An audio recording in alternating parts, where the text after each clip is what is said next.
C'est une session qui s'annonce tendue jusqu'au 31 juillet prochain. Le comité du patrimoine mondial de l'UNESCO se réunit à New Delhi en Inde. Il examinera notamment les candidatures de 28 sites pour inscription sur la liste du patrimoine mondial.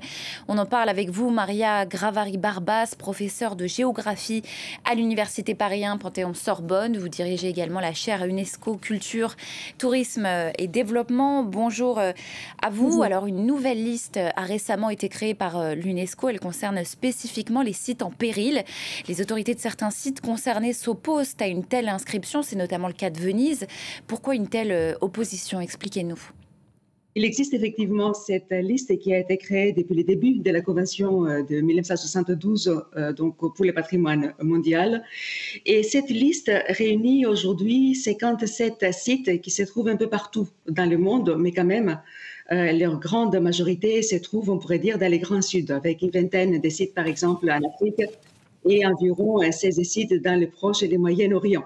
Donc, une géographie qui est effectivement très différente de celle de la liste principale de l'UNESCO, qui réunit essentiellement des sites qui se trouvent en Europe ou en Amérique du Nord. Alors, cette liste a des bonnes intentions. En fait, cette liste vise à faire en sorte à ce que les sites qui sont menacés, qui font état d'un péril prouvé ou d'une mise en péril, puissent en fait profiter des moyens que l'UNESCO peut mettre dans leur service. Par exemple, profiter des fonds Fonds du patrimoine mondial. Mais c'est assez étonnant, la plupart des pays, et notamment donc les pays de l'Ouest, on pourrait dire, les pays européens en particulier, sont très réticents à ce que leur site soit inscrit sur cette liste qui est vue, à tort de nouveau, comme une liste de déshonneur. Il y a très peu de pays qui eux-mêmes souhaitent donc faire appel à l'UNESCO pour inscrire des sites sur la liste du patrimoine en péril, comme par exemple les États-Unis qui ont demandé il y a quelques années à ce que les Everglades, donc ces parcs qui se trouvent sur la pointe sud de la Floride, soient inscrits sur la liste. D'autres pays font des pieds et des mains pour que leur site ne soit pas inscrit sur la liste en péril parce qu'ils considèrent ceci comme un déshonneur. Et pourquoi justement?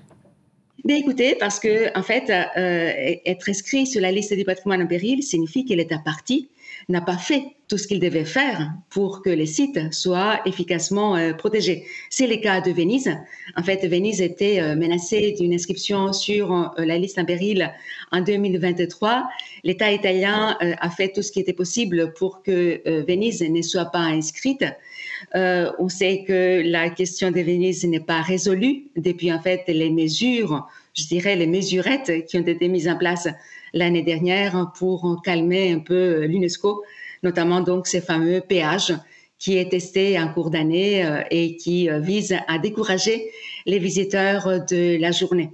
Parce que l'inscription sur cette liste de lieux, de sites en péril comprend des mesures contraignantes pour les sites concernés?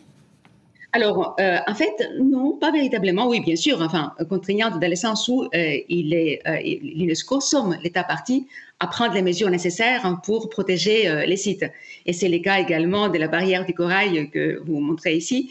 Donc, c'est effectivement une mesure, enfin, c'est une liste de mesures que l'UNESCO demande à l'État partie. Mais en même temps, l'UNESCO apporte également des moyens, apporte aussi cette protection de la communauté internationale, apporte aussi cette garantie que les sites qui sont inscrits sur la liste du patrimoine en péril pourraient concentrer l'effort des experts, les efforts financiers parfois, pour faire en sorte à ce qu'ils puissent être sortis le plus tôt possible, puisque l'inscription sur la site du patrimoine en péril n'est pas une inscription pérenne. L'idée, c'est de mettre le bien pendant quelques années, les années pendant lesquelles un certain nombre de nouvelles mesures sont mises en place, et de le sortir, Oui. évidemment, le plus tôt possible.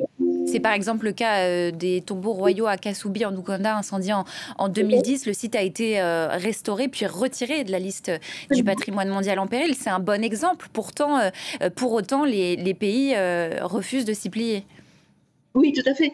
En fait, on a des bons exemples. On a vraiment des success stories de sites qui ont été très menacés et qui ont pu sortir de cette liste en péril. Très souvent, les listes sont inscrites pas seulement parce que les États négligent, les États ne prennent pas un certain nombre de mesures qui doivent être prises, mais également parce que les sites se trouvent dans des zones de conflit, dans des zones de guerre, dans des zones de tensions géopolitiques. Donc, parfois, l'État, il est lui-même, en fait, soumis à on va dire des situations qui lui échappent entièrement. Mais dans l'Ouest, et notamment en Europe, on sait que certains États partis n'ont pas fait les nécessaires pour protéger ces sites. C'est notoirement le cas de Venise. La ville de Venise, les autorités vénitiennes, mais également les autorités nationales, ont tardé pendant longtemps pour prendre les mesures qui pourtant étaient claires pour protéger donc la ville à la fois du surtourisme et également de la montée des eaux due au changement climatique, mais également tout un ensemble de très mauvaises gestions des projets en fait qui visent à protéger la lagune de la montée des eaux. Alors d'autres sites vulnérables sont eux dans l'attente d'une inscription au patrimoine mondial de l'humanité. C'est le cas des îles Marquises, notamment l'un des 5 archipels de la Polynésie française. Elles attendent depuis plus de 30 ans d'être inscrites sur ce classement. Comment on explique une telle attente ? Écoutez, un dossier parfois met des années à être préparé. Il faut effectivement pouvoir monter un dossier. Il faut faire en sorte à ce que les communautés locales portent ces dossiers. Il faut faire en sorte à ce qu'il y ait un vrai consensus au niveau de l'inscription. Ce n'est pas à la portée de tout le monde et c'est vrai que c'est en général un processus qui est compliqué et qui est long. Parfois, il est exceptionnellement long et je suis vraiment ravie que ce dossier est actuellement porté donc à l'UNESCO et que, bon, j'espère qu'il sera reconnu cette année. C'est un très beau dossier.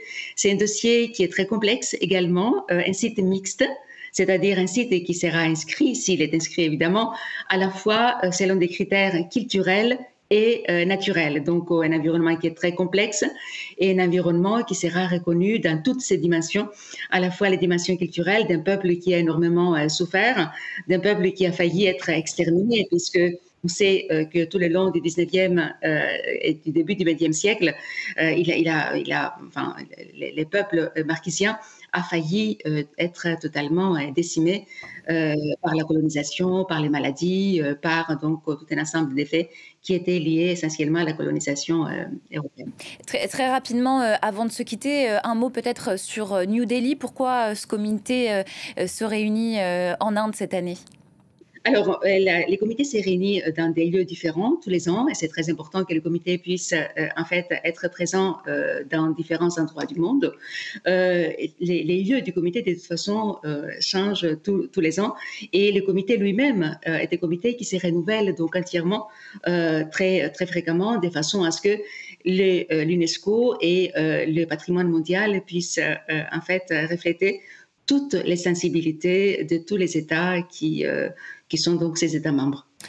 Maria Gravari-Barbas, professeure de géographie à la Sorbonne, merci beaucoup à vous.